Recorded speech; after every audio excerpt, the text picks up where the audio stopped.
Hi everyone, welcome back to the weekly politics show with myself, Councillor Puru, and co-host Councillor Andrew Wood. So in this section, we're going to just dissect or analyse the budget decision that was made by Hamlets Council, and that was on the first week of March, I think the first Wednesday. So over to you, Andrew. I know that you were working with the unions on this, and I know that you did an event with the unions, especially around the library closures. There seems to be some changes in terms of the way the libraries operate, but the council has still stuck to its financial plan in terms of the savings required or how much money they're going to spend on the service. So can we have our cake and eat it, Andrew, on this? What is the implication of this? And what are the unions saying about it as well in terms of their members?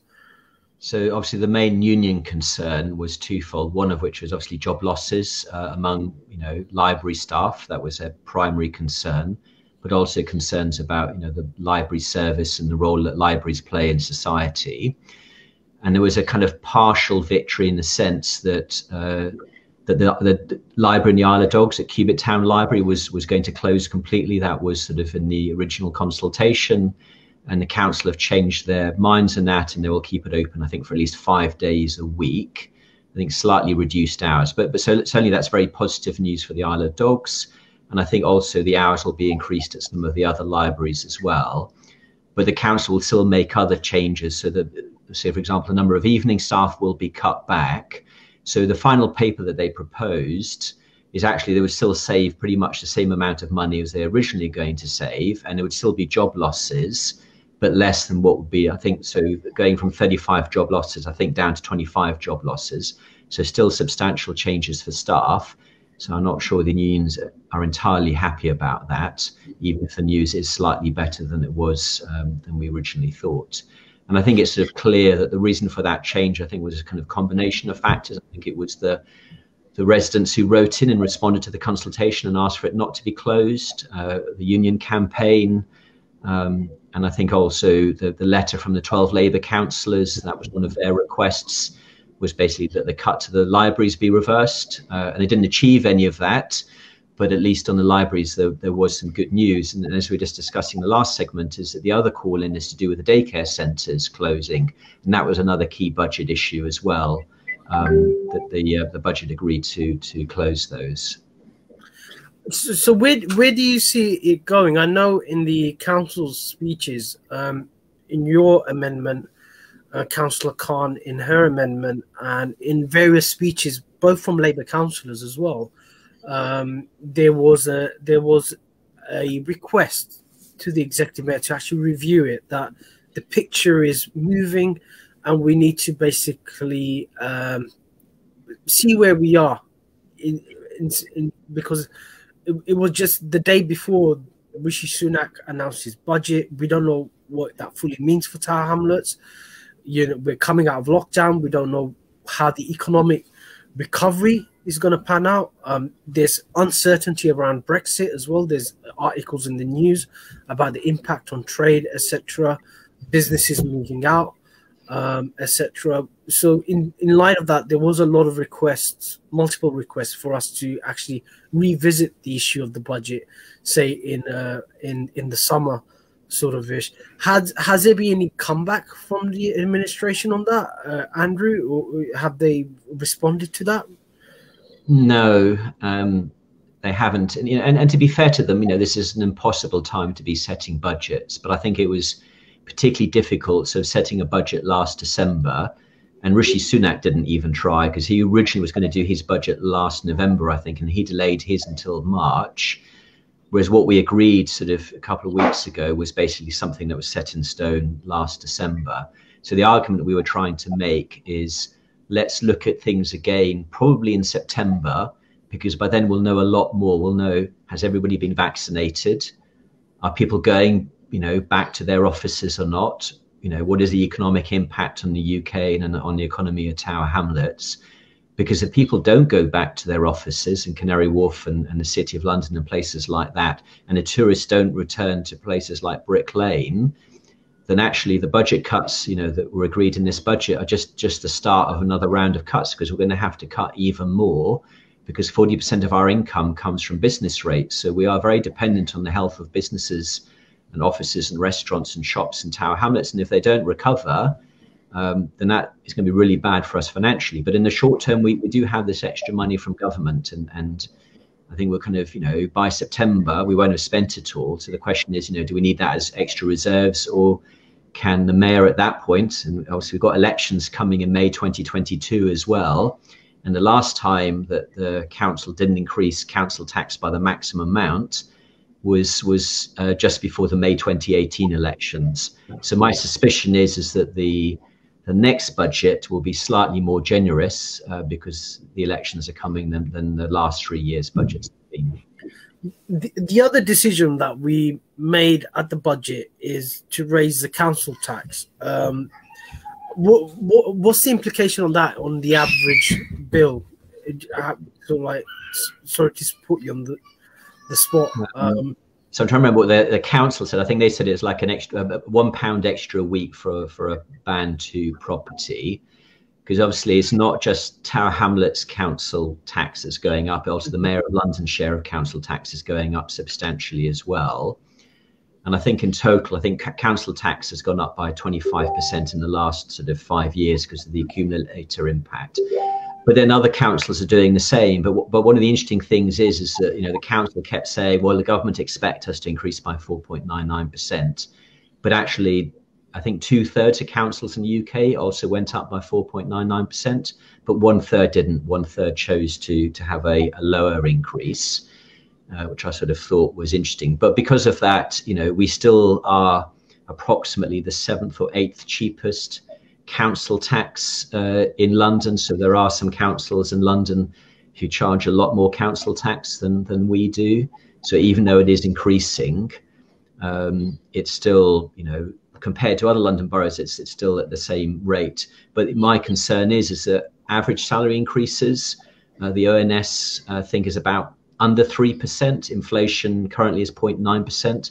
So again, year after year, is that we're increasing council tax ahead of inflation and also ahead of people's earnings as well, which means it's becoming more expensive. Whereas if you stayed around the 3% level, then it kind of rises in match with most, obviously not everybody's salary, but a lot of people's salaries, are increasing sort of each year.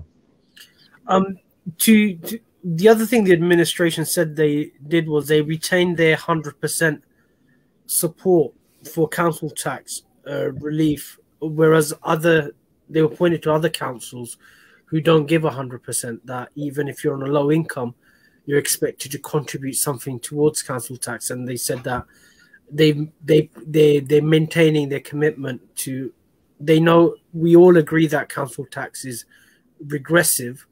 And what that means in lay terms is that the poorer you are, the more percentage of your income is paid towards council tax, whereas the more well off you are, the less you're paying towards that. So the burden falls on categories that people who are on much lower income. So in acknowledgement of that, Tower Hamlets Council has maintained their 100% council tax relief. So if your income is of a certain level, you're not expected to pay council tax, or if you're on benefit, you're not expected to contribute towards council tax. So they pointing towards that, but eventually, I think local authorities are expected to raise all their revenues. That's what government is basically pointing towards us. So eventually, it's going to go higher and higher. Is that what's going to happen, Andrew? Like, this is not like at least in the medium term, we're going to be living with more and more council tax increases. Is that correct assessment? Yeah, because obviously it's also good politics, because basically what it means, central government doesn't have to increase taxes as much, but actually Rishi Sunak's budget did raise taxes more than people realised, because they didn't increase the allowances in line with inflation. So actually there are a lot of tax increases in Rishi Sunak's budget, which was maybe not that clear when you first listened to it. But obviously, by moving it to council tax, it also means that, that it's the local authorities who have to explain why it's kind of going up. but it's not necessarily a bad thing. I mean, yes, I mean, Puru is right about the regressive nature of council tax. That's undeniable. But it also does mean is that we are more directly responsible for our own money. And the same thing with business rates. We don't sort of set the overall business rates. But again, if our economy is going up, there's more new offices, more new restaurants, more new shops, then we benefit from that. So that is not necessarily a bad thing for local authorities to be, to have their own income and not have to rely on central government so much. But the reality is that, there are large parts of the country. We talked earlier about the number of old people in Tower Hamlets being quite low. There are some parts of the country that have very high levels of elderly people and not much council tax and not much business rates. So the reality is going to be some parts of the country that can never rely just on council tax or business rates to fund adult social care in particular. So I think it's only if adult social care was centrally funded, I think maybe at that point it might be possible to do things just via council tax. But, every government, including this one, has not done a good job sort of thinking long term. I mean, they've done the thinking, but actually doing something about our adult social care challenges as we become an older society. I think there is discussion. I think the government saw something they want to have a cross-party consensus on this, but we've been hearing this for the last 10 years. There needs to be a cross-party consensus, but there never is a consensus. But it is becoming more and more an issue in Tower Hamlets as well, that I've been sort of like, although our elderly population is small, it is growing because people have much longer, which is good, are living longer, etc., etc. So it is something that we're having to think more and more. Any final thoughts on the budget? Is there anything you plan to do, or the Conservative group plan to do on like scrutinizing or taking the discussion forward? So I think in the short term, no, but I did make a complaint about, there was an article in Our East End today which was inaccurate. So the Our East End article basically said that government hadn't stepped up and covered the costs of COVID, and actually that's not true, at least not so far. But I think the key point is going to be, when we get the Q2 reports, the financial reports, which should be around September, October time. And I think at that point, I think we do need to reassess and see how things are going. And it'll be as simple as, are the shops busy? Is Canary Wharf busy? Are the tubes busy? And if the answer is yes, great, that's good financially for us. And if the answer is no, then we kind of know we're going to have problems in the future financially. Cool. So after the break, we're going to go into a break. After